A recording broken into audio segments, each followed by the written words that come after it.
Baik, berikut kita akan bahas tentang pergeseran keseimbangan yang merupakan bagian dari keseimbangan dalam reaksi kimia. Nah, dua hal penting yang perlu kita pahami dalam pergeseran keseimbangan ini adalah pertama, faktor-faktor apa aja yang mempengaruhi keseimbangan, dan yang kedua adalah bagaimana pengaruhnya masing-masing terhadap keseimbangan. Kita akan lihat. Ada beberapa faktor yang dapat mengakibatkan terjadinya pergeseran. Yang pertama adalah pengaruh jumlah zat atau konsentrasi. Kemudian yang kedua adalah pengaruh suhu.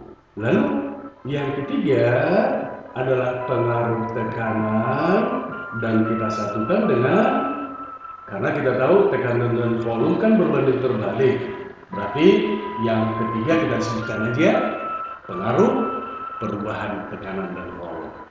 Nah, lalu bagaimana pengaruhnya masing-masing? Ini yang paling penting penerapannya ke dalam soal nanti.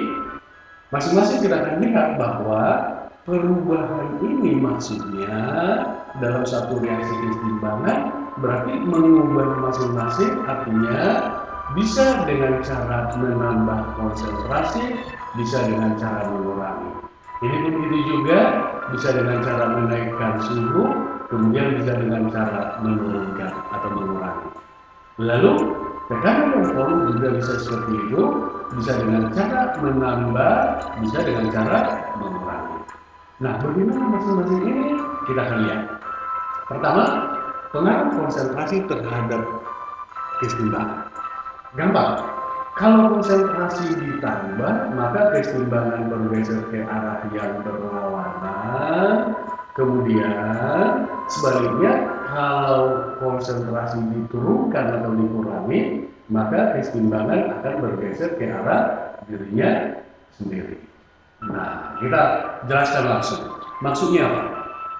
Suatu keseimbangan, misalkan keseimbangan 2SO2 plus O2 ini mengalami keseimbangan dengan 2SO3. Lalu kalau kita terapkan pemahaman ini tadi, maksudnya gini, kalau ke dalam keseimbangan ini konsentrasi ditambah, maka bergeser ke lawan. Artinya kalau yang ditambah yang di kiri ini, maka keseimbangan akan bergeser ke kanan. Sebaliknya kalau yang ditambah kanan, keseimbangan akan bergeser ke kiri. Mungkin pertanyaannya, apa maksudnya bergeser ke kanan atau bergeser ke kiri? Maksudnya, kalau dikatakan bergeser ke kanan, maka yang kanannya akan semakin banyak, sebaliknya yang kirinya semakin berkurang. Udah? Lalu yang ini tadi, kalau dikurangi bergeser ke arah dirinya sendiri. Kalau yang dikurangi kiri, berarti bergeser ke kiri. Kalau yang dikurangi kanan, berarti bergeser ke kanan. Dengan pemahaman itu misalnya, maka kalau ditanya, bagaimana caranya untuk menghasilkan SO3 yang semakin banyak sesuai dengan persamaan ini berdasarkan konsentrasi. Nah, agar SO3 semakin banyak, berarti keseimbangan bergeser ke arah SO3. Berarti yang ditambah harus lawannya. Yang ditambah kalau nggak SO2 berarti O2. Atau yang dikurangi berarti harus dirinya sendiri, yaitu SO3. Jadi SO3-nya harus dikurangi atau SO2 dan O2 harus ditambah. Itulah dari sisi konsentrasi tadi.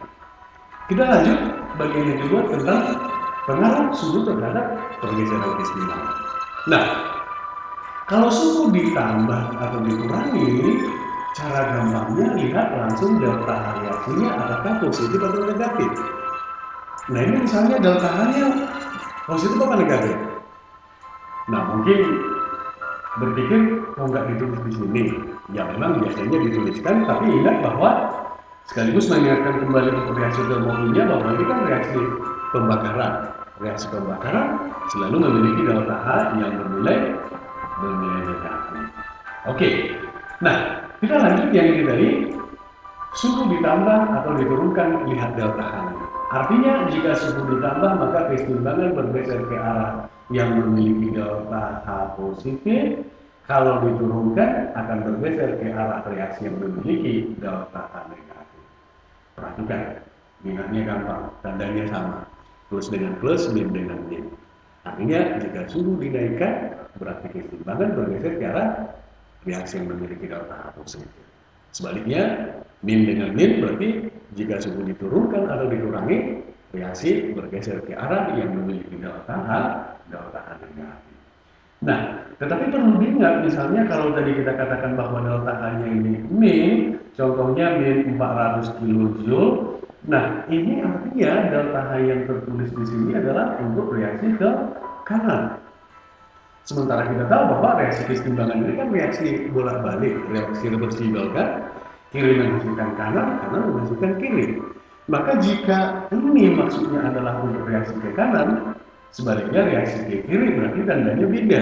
Ke kiri ini delta-nya positif. Sehingga kalau misalnya ke dalam keseimbangan ini suhunya dinaikkan atau ditambah, keseimbangan bergeser ke mana? Berarti ke arah yang delta-nya positif, yaitu ke kiri. Artinya sama dengan tadi, karena bergeser ke kiri berarti SO2 dan O2 semakin banyak, lalu SO3 semakin berkurang. Oke, kalau dipahami, maka pertanyaannya sama seperti tadi. Agar SO3 yang dihasilkan semakin banyak, maka suhunya harus diapain? Agar SO3 yang dihasilkan semakin banyak, tadi berarti bergeser ke kanan. Lihat ke kanan delta hanya min, berarti suhunya harus min, atau artinya diturunkan. Saya kira udah gampang ya, bagian yang kedua tentang perubahan suhu terhadap pergeseran keseimbangan.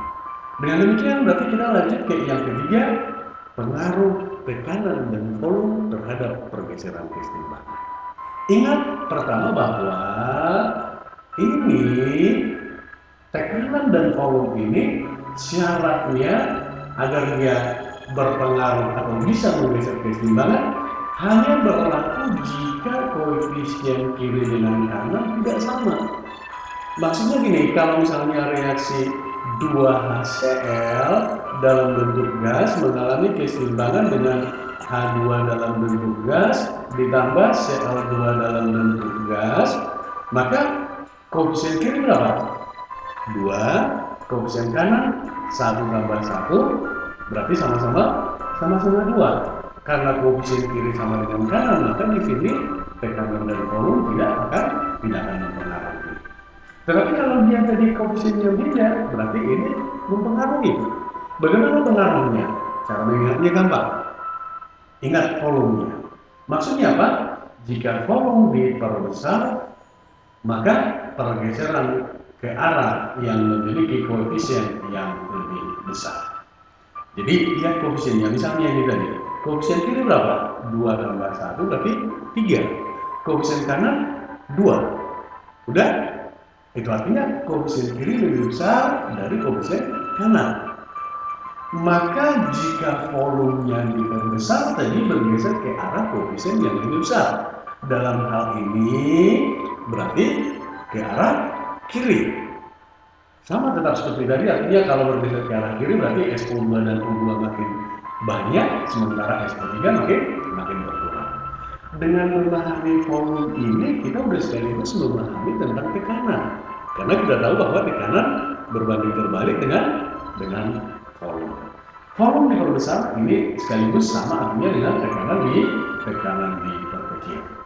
Baik, sama seperti dari pertanyaannya kembali, agar SO3 yang dihasilkan semakin banyak, maka volumenya diapain, tekanannya diapain.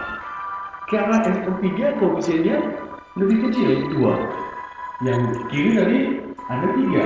Maka untuk memperbanyak SO3 yang dihasilkan atau menggeser ke arah SO3 yang koefisiennya lebih kecil, berarti volumenya harus diperkecil atau tekanannya diperbesar. Nah, itulah mengenai faktor-faktor yang mempengaruhi keseimbangan. Lalu bagaimana kalau ditanya tentang katalis? Ya, katalis hanya mempercepat tercapainya keseimbangan ini, tetapi tidak dapat mengubah atau menggeser keseimbangan.